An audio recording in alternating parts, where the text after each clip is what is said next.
जय श्री कृष्ण मित्रों। मैं पंडित रमेश चंद्र पटेरिया, इंजीनियर एवं एस्ट्रोलॉजर, आपका अपनी YouTube चैनल ग्रहचाल में हार्दिक स्वागत और अभिनंदन करता हूं। मित्रों, हमने आपको अभी पिछले समय में काल सर्प दोष के बारे में एक वीडियो जारी किया था, जिसमें हमने आपको काल सर्प दोष कब बनता है और काल सर्प दोष नाम का कोई चीज होता है या इससे डरने की जरूरत नहीं है, या जिसको लोग जो है आजकल के तथाकथित पंडित लोग जो हैं बहुत ही बड़ा चढ़ाकर बताते हैं और इसकी लंबी योजना बनाते हैं पूजन की, और लोगों के जो है क्या नाम बहुत पैसे धन व्यय होता है। एक तो वैसे भी व्यक्ति जो है आज के महंगाई के ज़माने में परेशान है, बेरोजगारी से परेशान है, और फिर भी उसे जीवन में कई प्रकार के कष्ट, बीमारियां, पारिवारिक कष्ट, तमाम दिक्कतों का सामना करना पड़ता है। तो ऐसे में अगर जो है क्या नाम उसको कहीं भ्रमित किया जाए तो पहले तो वो जो ग्रह बैठे हुए हैं या अशुभ ग्रह बैठे हुए हैं उसकी कुंडली में, तो वही उसे भ्रम की स्थिति में डाल रहे हैं, और उसके बाद हम जो जातक हैं या मानव हैं हम भी उनको यदि भटकाने लगे तब तो फिर इस संसार में कल्याण होने वाला नहीं है।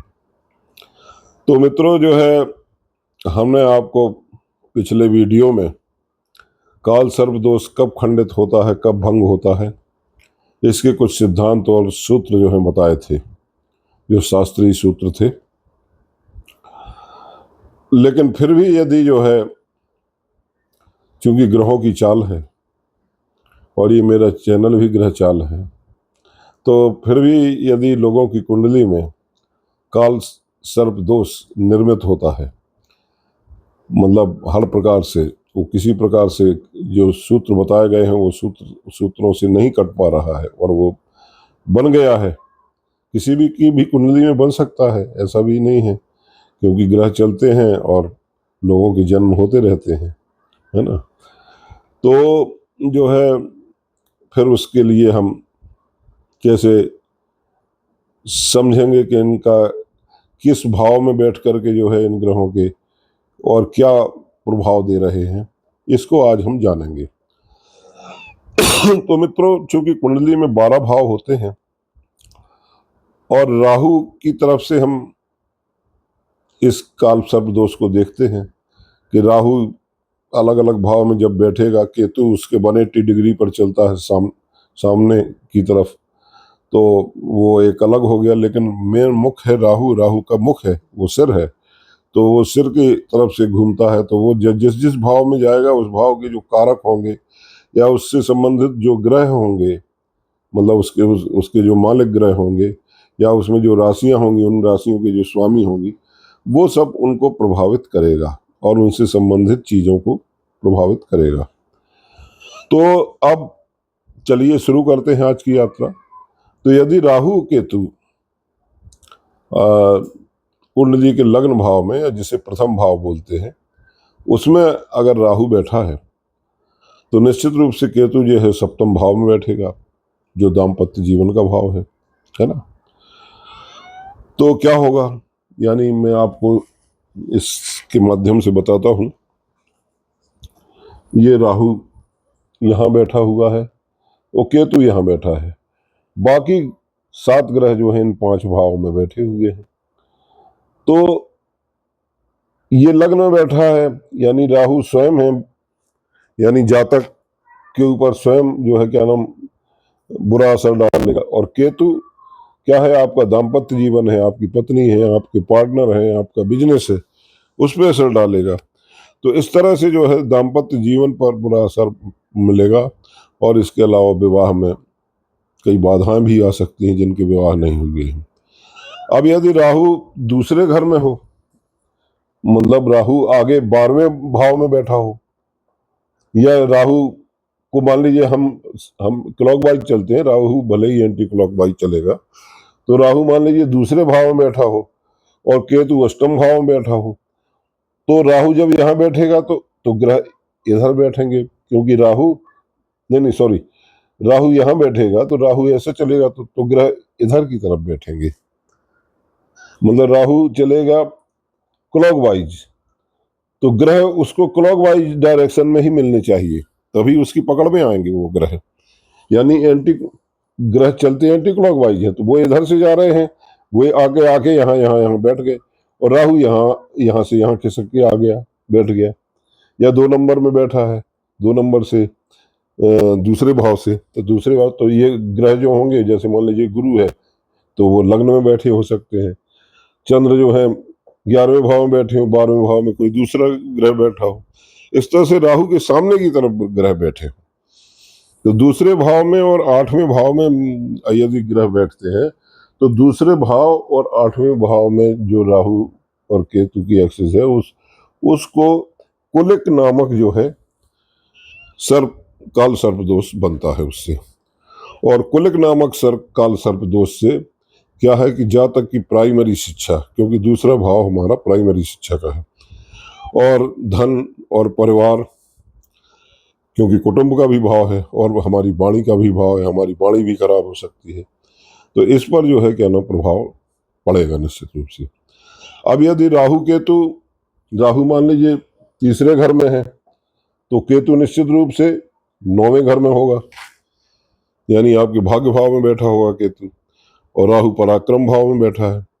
तो यहाँ पर क्या है, तीसरे और 9वें भाव में जाकर के ये वासुकी नामक काल सर्प दोष बनाता है, और तीसरे भाव में और बैठने से जातक क्या है, जातक के तीसरे भाव से हम छोटे भाई बहनों को देखते हैं, अपने मित्रों को भी देखते हैं, सोशल सर्कल को भी देखते हैं। तो इस योग के कारण जो है हमारे माता पिता, मतलब जो नहीं, हमारे मतलब भाई बहन प्रायः जो है क्या नाम, उनसे हमारा विवाद चलता रहेगा। और यदि जो है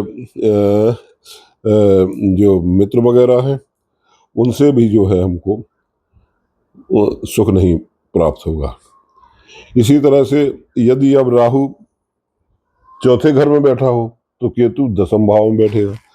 चौथा घर हमारी माँ का घर है, और सुख का भाव है, साधनों का भाव है, यानी भूमि भवन वाहन, यानी यहाँ हमको सुख और सुख से संबंधित जो भी हमारी चीजें हैं वो प्राप्त होती हैं, और हमारी माँ का सुख है, माँ का आंचल है, तो ये हमारा घर हुआ, यहाँ हम आके रेस्ट करते हैं। और 10वां भाव हमारा कर्म का भाव है, यानी कैरियर के, यानी ये हमारा ऑफिस का भाव है, यहाँ केतु बैठा हुआ है, और इस एक्सिस में राहु इधर की तरफ जा रहा है, तो इधर ही की तरफ मान लीजिए ग्रह बैठे हैं, यानी चौथे घर में राहु है और 10वें घर में केतु है, तो बाकी ग्रह तीसरे घर में, दूसरे घर में, लग्न में, 12वें घर में, 11वें घर में आते हैं।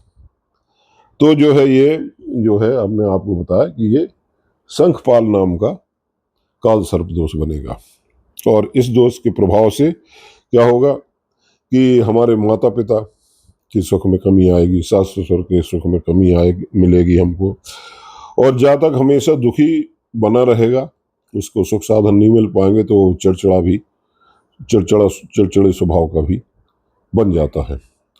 अब मित्रों, हम राहु केतु को, यदि राहु 5वें भाव में बैठा हो, ये संतान भाव है, शिक्षा का भी भाव है, तो केतु कहाँ बैठेगा, 11वें भाव में, यानी ये आय का भाव है, लाभ का भाव है, हमारी मनो इच्छा पूर्ति का भाव है। तो जो है क्या होगा, ये जो 5वें और 11वें भाव में बैठने से जो काल सर्प योग है, उसका नाम है पद्म काल सर्प योग।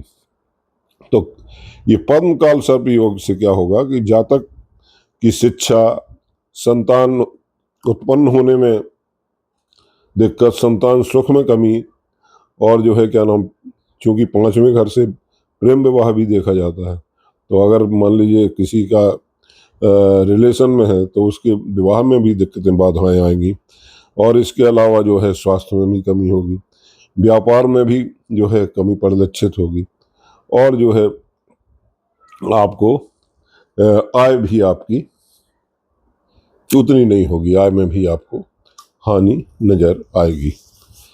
इसी तरह से मित्रों, यदि राहु जो है आकर के 6वें भाव में बैठता है। तो केतु जो है 12वें भाव में बैठेगा, यानी ये त्रिक भाव है, बुरे भाव माने गए हैं कुंडली के। तो राहु 6ठे भाव में बैठता है, ये रोग ऋण और शत्रुओं और कंपटीशन का भाव है, और तमाम साधना आधना का भी भाव है। और ये 12वां भाव भी हमारा मोक्ष का भाव है, विदेश का भाव है, हॉस्पिटल का भाव है, जेल का भाव है, और बीमारियों का और सैया सुख का भाव है। इससे कई भाव निकलते हैं, और बीमारी का भी भाव है। तो यदि राहु केतु की इस एक्सिस में राहु यहाँ बैठा हो और केतु यहाँ बैठा हो, तो राहु इधर की तरफ चल रहा है तो इधर की तरफ 5वें घर भाव में बैठे होंगे, चौथे में बैठा हो, तीसरे में बैठा हो, दूसरे में बैठा हो, एक में बैठा हो, इस तरह बैठे होंगे। तो ये निश्चित रूप से ये कौन सा हमने बताया, महापद्म काल सर्प दोष बनेगा। और इसके प्रभाव से क्या होगा कि जातक के जो है जातक के ऊपर झूठे इल्जाम लग सकते हैं, अपयश मिल सकता है, नौकरी में बाधा, क्योंकि 6ठे भाव से नौकरी का भी हम कंपटीशन करते हैं।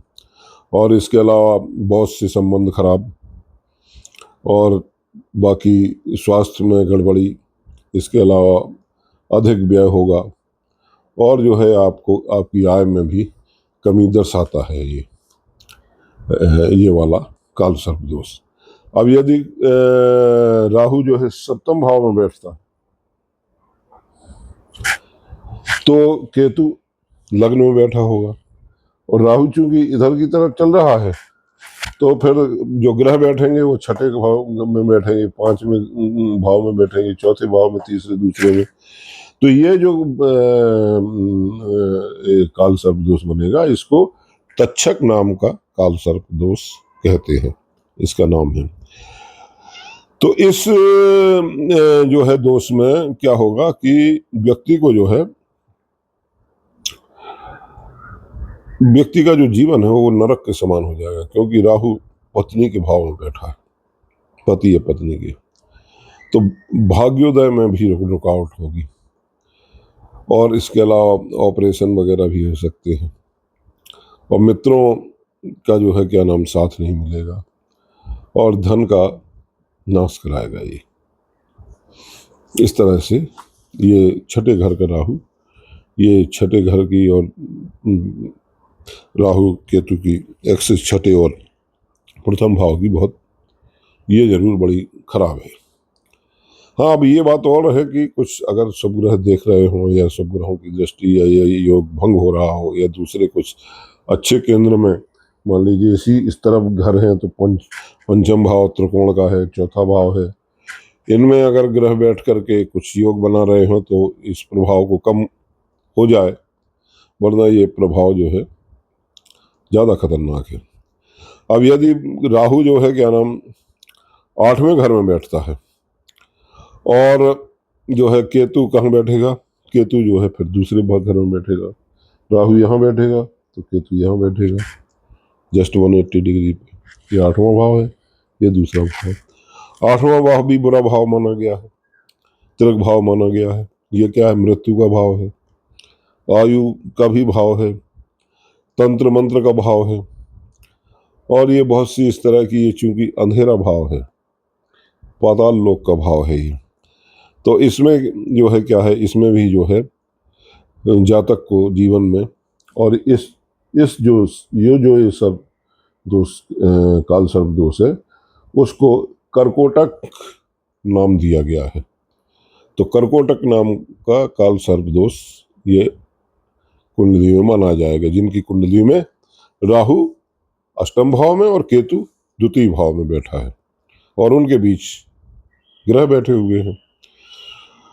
तो ये जो है बहुत ही अशुभ और जो है दुर्भाग्य, इसमें पीछा नहीं छोड़ता, ये फल मिलता है इसमें।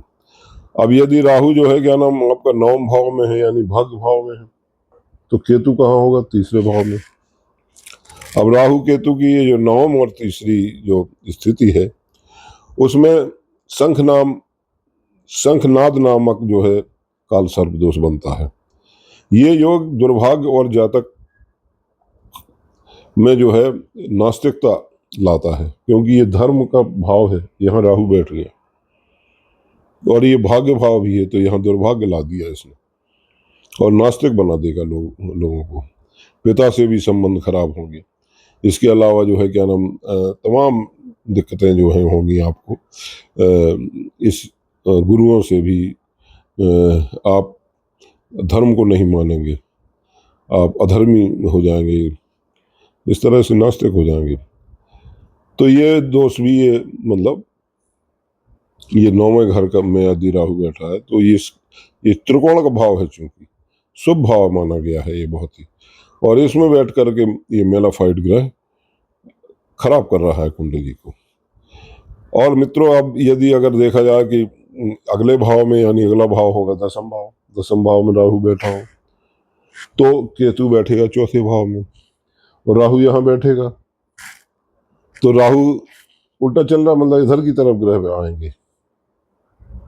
कभी ये ना समझ लेना कि आप ये राहु यहाँ बैठा है तो अब ग्रह इधर बैठे होंगे, वो तो भंग हो जाएगा। वो तो हमने वो सिद्धांत बताया कि पीठ की तरफ बैठे होंगे ग्रह राहु की उल्टी डायरेक्शन में, विपरीत दिशा में, तो वो भंग, दूसरे लोग भले ही बताएं कि ये काल सर्प दोष बन रहा, लेकिन वो दोष प्रभावी नहीं होगा। थोड़ा बहुत असर हो सकता है लेकिन बहुत ज्यादा असर नहीं होगा। तो मित्रों जो है, अब ये इस तरह से जो दसम भाव में बैठा है राहु और चतुर्थ भाव में बैठा है केतु, तो ये घातक नाम का काल सर्प दोष बनाता है, जिसमें जो है आपको पैतृक संपत्ति मिलने में बाधा होगी, क्योंकि 10वें भाव पिता की संपत्ति से संबंधित है, और संतान को भी कष्ट हो सकता है। आजीविका में आपको बहुत सी बाधाएं, क्योंकि ये कर्म का भाव है, 10वां भाव, बाधा आएगी। और आपको श्वास वगैरह की या हृदय रोग से संबंधित बीमारी हो सकती है, क्योंकि 10वां घर जो है सूर्य का भी माना गया है। सूर्य हृदय रोग भी देते हैं, या हाई ब्लड प्रेशर वगैरह। तो इस तरह से ये सावधानी बरतनी होगी। अब यदि राहु 11वें भाव में बैठता है तो केतु फिर पंचम भाव में बैठेगा, यानी कि ग्रह जो है आपके, राहु यहाँ बैठा है तो राहु यहाँ से चल रहे, यानी ग्रह इधर की तरफ बैठे होना चाहिए। ये जरूर आप ध्यान रखें, इसमें कंफ्यूज हो जाते हैं लोग। राहु तो वैसे कंफ्यूजन का ग्रह है, और वो इस तरह से लोग कंफ्यूज होंगे तो फिर उसको कुंडली को उल्टा पढ़ेंगे। तो इस तरह से जो है क्या नाम, ये जो दोष है, ये जो 11वें घर में बैठने का, इस दोष को जो है विषधर नामक दोष माना गया है। विषधर नामक काल सर्प दोष माना गया है। ऐसे जातकों को पेट दर्द की पीड़ा, संतान की चिंता, क्योंकि पंचम भाव में केतु है, और विद्या में कमी हो सकती है, उसके स्वयं के या संतान की विद्या में कमी। इसके अलावा लंबी अवधि की बीमारी भी चल सकती है, और उसके आय के साधन भी जो है क्या नाम में कमी आ सकती है, आय में भी कमी आ सकती है। तो ये कुल मिला के काल सर्प दोष यदि बनता है पूर्ण रूप से, तो फिर ये खतरनाक होता है। इसीलिए इसका नाम काल सर्प दोष रखा गया। वैसे तो सर्प दोष होरा पाठसर में उसका ही उल्लेख है, लेकिन वही नई खोज है कि नहीं। अच्छा, इसके अलावा अब यदि 12वें भाव में जो है राहु बैठता है, यानी 12वां भाव ये मोक्ष का भाव है, विदेश का भाव है, तो केतु कहाँ बैठेगा? केतु जाकर के छठे भाव में बैठेगा। ये दोनों भाव भी मैंने बताए थे अभी कि ये दोनों त्रिक भाव है और इनको खराब भाव माना गया है जीवन में। तो इसमें क्या होगा कि जो है इस भाव से जो है आपको जो है ये भाव चूंकि मोक्ष का है और मृत्यु का है, तो सर्पदंश का सांप भी काट सकता है, तो बचना होगा ऐसे स्थानों पर जाने से। और अकारण जो है क्या नाम आपको कानूनी पचड़ों में भी आप फंस सकते हैं। सॉरी। तो मित्रों, राहु केतु के शुभ ग्रहों से संबंध होने पर फल अच्छा मिलता है, यानी धन लाभ होता है, आध्यात्मिक ज्ञान में वृद्धि होती है, और अशुभ ग्रहों के प्रभाव से स्वास्थ्य में कमी, धन में कमी, रिश्तों में कमी, भ्रम की स्थिति, चिंता, और मन जो है अस्थिर रहता है। तो मित्रों, इस तरह से जो है क्या नाम ये काल सर्प दोष का वर्णन मैंने किया, ये लाल किताब में दिया हुआ है डिटेल। और भी बहुत से ऐसी चीज़ें हैं, योग वगैरह बनते हैं कि वो कई जगह और भी खंडित करते हैं। अब चूंकि ये वीडियो बनाया जा रहा है तो थोड़ा सा शॉर्ट टाइम में मुख्य मुख्य सूत्र जो है आपको बताए गए हैं। बाकी और बहुत से सूत्र भी इम्प्लीमेंट होते हैं, क्योंकि ये ज्योतिष है और इसमें जो है बहुत गूढ़ ज्ञान का विषय है। अभी तो हम नक्षत्रों पे या आपकी कुंडली को पूरा देखने के बाद, तो इसलिए अगर ऐसा कोई काल सर्प दोष टाइप की ऐसी चीज बनती है तो किसी अच्छे विद्वान ज्योतिषी को जरूर दिखा लेना चाहिए कुंडली को। अब मित्रों, काल दोष के निवारण के लिए क्या है, पूजा है। इसके लिए पहले चीज तो ये सावन का महीना बहुत अच्छा है, शिव जी का महीना है और ये सर्प वगैरह सब शिव जी के गण हैं।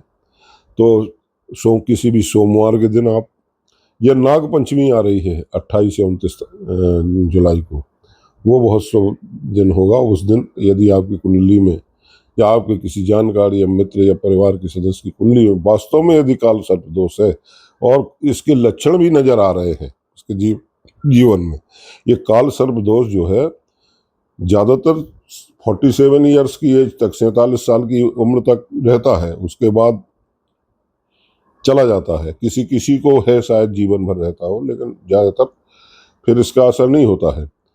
तो उसको जो है ये पूजा इन दिनों में करा लेना चाहिए, तो निश्चित रूप से कुछ राहत तो मिलेगी ही, और कुछ नहीं काफ़ी राहत मिलेगी। तो सोमवार के मतलब नाग पंचमी के दिन कराएं, या फिर आप अब मान लीजिए सावन का महीना तो जाने को है, अमावस्या आ जाएगी, नाग पंचमी आ जाएगी, फिर पूर्णिमा आ जाएगी, तो अब बाकी साल के 11 महीनों में क्या करे व्यक्ति, कैसे इससे निजात पाएगा। तो हर महीने की पंचमी तिथि को जो है इस दोष की पूजा होती है। और ये दोष की पूजा करने के लिए आपको कोई, या अच्छा है अगर आप ज्योतिर्लिंग पे पहुंच जाएं, लेकिन ज्योतिर्लिंग में वहाँ के पंडित होंगे, तो अब वो किस तरह से कराते हैं, आप अपने पंडित को लेके जाएंगे तो वो वहाँ अलाउ नहीं करेंगे, वहाँ स्थान नहीं मिलेगा। तो बढ़िया है कि आप किसी अपने शहर के शिवालय में ये पूजा करा लें, मतलब पंचमी के दिन किसी भी महीने की। तो इसमें क्या है कि जो है क्या नाम, पूजा आप किसी भी शिवालय में करा सकते हैं। अब पूजा में जो सामग्री लगेगी उसमें क्या है, पहले तो चांदी के जो आप पतले तार के एक नाग और नागिन आपको लेना है, फल फूल लेना है, दूर्वा लेना है, माला लेना है कि नहीं, यही सब जो पूजा का सामान है। बेल पत्र हुआ और जो है क्या नाम समी पत्र हुआ। इसके अलावा भांग धतूरा, कच्चा दूध, गंगा जल, दूध, दही, घी, शहद, नारियल, मीठा, जनेऊ, कलावा, पान सुपारी, है कि नहीं। इस तरह से 2 लोटे, एक लोटा जो है धारदार हो के ताकि अभिषेक करने के लिए हो, और एक लोटा में जल कलश स्थापना के लिए हो। इस तरह की से सामग्री है कि नहीं। कुछ वस्त्र वगैरह जिन आचार्य से कराएं तो उनको धारण, उनको जो है दान दक्षिणा के लिए। और पूजा की विधि में क्या है, गणेश पूजन होगा, शिव जी के परिवार का पूजन होगा, इसके अलावा राहु केतु और जो है का जो है इनका जो है सर्प गायत्री मंत्र की एक एक माला का पाठ होगा, जाप होगा। और सूर्य सूक्ति के जो है सर्प सूक्ति के 21 पाठ जो है कराना आवश्यक होते हैं। और महामृत्युंजय का भी कुछ मतलब 1100 या जितने भी हो सकें 1000 जो है जब महामृत्युंजय के भी होंगे। और जातक को नए काले कपड़े पहनने होंगे। और पूजन के बाद जो है क्या नाम, हवन आदि करके और जो भी सामग्री पूजा में चढ़ी हुई है उसको जाके किसी बहते हुए पानी में विसर्जित कर दें, मैं नाग नागिन की। और इसके बाद कपड़े आपको वहीं उतार के छोड़ देना है, या किसी को दे दें, देना चाहें तो ले जाएगा कोई, और आप अपने साफ वस्त्र पहन करके आए। और इसके बाद जो है क्या नाम, आप प्रसाद ग्रहण करें, पंडित जी को दक्षिणा दें। तो ये जो है इससे आपको राहत जरूर मिलेगी, क्योंकि ये इसका उपाय है। बहुत बड़ी पूजा नहीं है ये, या बहुत मंत्रों का जाप करने की आवश्यकता नहीं है। मैंने बताया कि 21 सर्व सूक्ति के 21 पाठ, कम से कम जितनी ज़्यादा हो सके महामृत्युंजय जबकि मालाएं कर लें, और बाकी जो है क्या नाम राहु केतु के मंत्रों का जप करें। तो इस तरह से पूजन, जिस तरह से एक सामान्य पूजा होती है हमारे यहाँ सत्यनारायण की कथा या कुछ भी, उसी तरह से पूजा विधान है।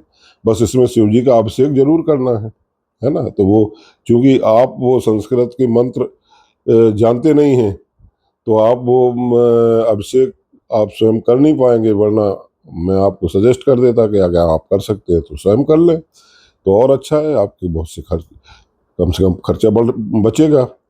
तो किसी भी पूजा को, पूजा का जो एक कहावत है बुंदेलखंड में कि पूजा 3 प्रकार की, छोटी बड़ी मझोल। तो जैसी चाहो वैसी आप विस्तार कर लो, है ना।